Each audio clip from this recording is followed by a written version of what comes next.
अमर भारती और मैं आपके साथ निधि शर्मा। शुरुआत करते हैं आज के बुलेटिन की, लेकिन उससे पहले एक नजर इन सुर्खियों पर।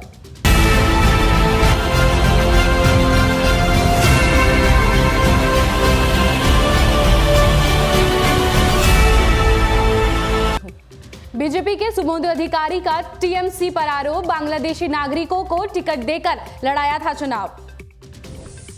विवाद के बीच ज्ञानवापी मस्जिद के अंदर माता श्रृंगार गौरी की पूजा का एक और वीडियो हुआ वायरल।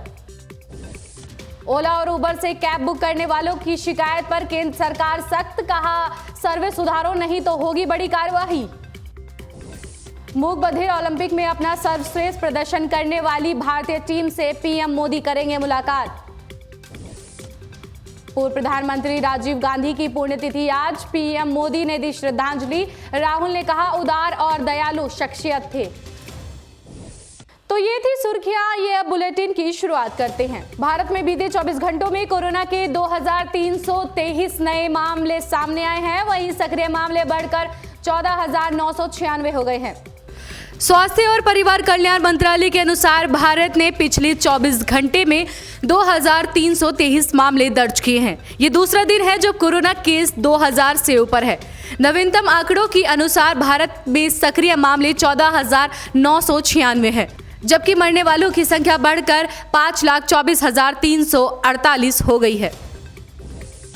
दिल्ली में अवैध निर्माण को लेकर देश की सबसे बड़ी अदालत सुप्रीम कोर्ट ने कहा कि यह एक अनियोजित आपदा है जिस पर निगरानी रखना जरूरी है। कनॉट प्लेस के एक संपत्ति के मालिक द्वारा दायर की गई याचिका के संबंध में सुनवाई करते हुए सुप्रीम कोर्ट ने दिल्ली में अवैध निर्माण पर यह टिप्पणी की। सुप्रीम कोर्ट ने कहा कि यह एक नियोजन आपदा है जो कई वर्षों से हुई है। सुप्रीम कोर्ट ने कहा कि एकल प्लॉट हाउस अब 5 मंजिला इमारत है। इन पर निरंतर निगरानी रखना आवश्यक है क्योंकि इस तरह के कृत्यों को दोहराने की लोगों ने प्रवृत्ति बना दी है। वहीं रूस और यूक्रेन युद्ध के बीच कनाडा ने रूस पर प्रतिबंध बढ़ा दिए हैं। अब कनाडा रूस के साथ लग्जरी सामान का व्यापार नहीं करेगा। कनाडा ने कहा कि वह रूसी कुलीन वर्गों और राष्ट्रपति व्लादिमीर पुतिन के अन्य सहयोगियों पर अधिक प्रतिबंध लगा रहा है। साथ ही यूक्रेन के साथ युद्ध कर रहे रूस पर लग्जरी सामानों के आयात और निर्यात को लेकर भी रोक लगा दी है। आयात प्रतिबंध रूस से आने वाले सामानों जिसमें मादक पेय, समुद्री भोजन और गैर औद्योगिक हीरे पर होगा। यही नहीं, वही निर्यात प्रतिबंध लग्जरी सामान जैसे जूते, लग्जरी कपड़े और आभूषण पर होगा। लंदन के कार्यक्रम में सवालों के जवाब देते हुए कांग्रेस नेता राहुल गांधी ने कहा कि हमें तापमान को ठंडा करने की जरूरत है। अगर हमने तापमान को ठंडा नहीं किया तो चीजें गलत हो सकती हैं। लंदन के कार्यक्रम में राहुल से सवाल पूछा गया था कि भारत में बीजेपी चुनाव क्यों जीत रही है और कांग्रेस चुनाव क्यों हार रही है। इस पर राहुल ने कहा हमें और अधिक आक्रामक रूप से उन 60 से 70% लोगों के पास जाने की जरूरत है जो बीजेपी को वोट नहीं देते। भारत की बात करते हुए राहुल ने कहा कि भारत अच्छी स्थिति में नहीं है।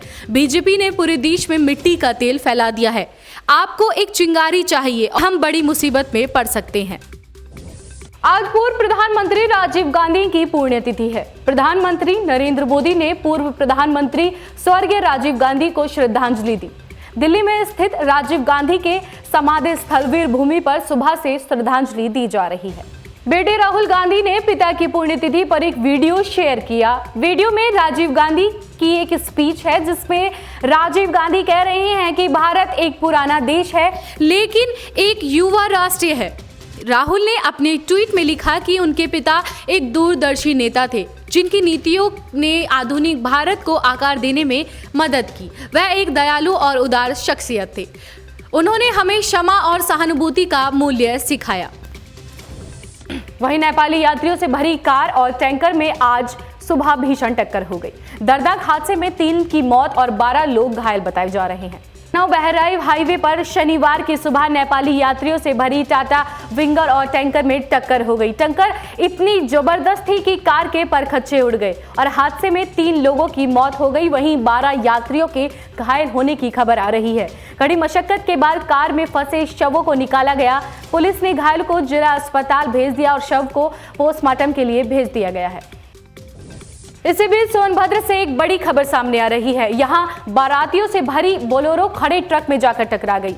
बोलेरो के पड़खच्चे उड़ गए हैं। आपको बता दें, एक की मौत, 4 लोगों के घायल होने की खबर सामने आ रही है। सोनभद्र के मारकुंडी इलाके में शनिवार सुबह बोलेरो सड़क के किनारे खड़े ट्रक से टकरा गई। हादसे में बोलेरो सवार एक बाराती की मौत हो गई, वहीं 4 अन्य लोग घायल हो गए हैं, जिनको अस्पताल में भर्ती कराया गया है। और आपको बता दें, डोमिनिका के अवैध एंट्री के मामले में भगौड़े कारोबारी को बड़ी राहत मिली है। चौकसी पर दर्ज केस वापस हो गया है। देखिए ये एक रिपोर्ट। भगौड़े हीरा कारोबारी मेहुल चौकसी को बड़ी राहत मिली है। डोमिनिका में अवैध प्रवेश का केस वापस ले लिया गया है। चौकसी ने एंटीगुआ पुलिस को दी गई एक शिकायत में ये दावा किया गया कि वह एंटीगुआन नागरिक था और उसे जबरन डोमिनिका लाया गया था। उसने बताया कि वह अपनी इच्छा के विरुद्ध डोमिनिका लाया गया था, जिसके बाद अब चौकसी पर दर्ज केस वापस कर लिया गया है। और अब बात आईपीएल की। राजस्थान रॉयल्स ने चेन्नई सुपर किंग्स को 5 विकेट से हराया। आईपीएल में शुक्रवार को खेले गए 68वें मुकाबले में राजस्थान रॉयल्स ने चेन्नई सुपर किंग्स को 5 विकेट से हरा दिया। इस जीत के साथ राजस्थान की टीम 4 साल बाद प्लेऑफ में पहुंची। चेन्नई ने पहले बल्लेबाजी करते हुए 20 ओवर में 6 विकेट खोकर 150 रन बनाए थे। राजस्थान ने यह टारगेट आखिरी ओवर में हासिल कर लिया। मौसम की बात करें तो दिल्ली वालों को गर्मी से राहत मिली है। उत्तर भारत के तापमान में गिरावट, वहीं बिहार में आज आंधी बारिश की संभावना है। वहीं दिल्ली में शुक्रवार को हुई बारिश के बाद गर्मी से थोड़ी राहत मिलती दिख रही है। आपको बता दें, 22 मई से दिल्ली के कई इलाकों में बारिश का अनुमान जताया गया है और ये सिलसिला अगले हफ्ते तक जारी रहेगा। तो इस बुलेटिन में इतना ही। आप बने रहिए हमारे साथ और देखते रहिए अमर भारती।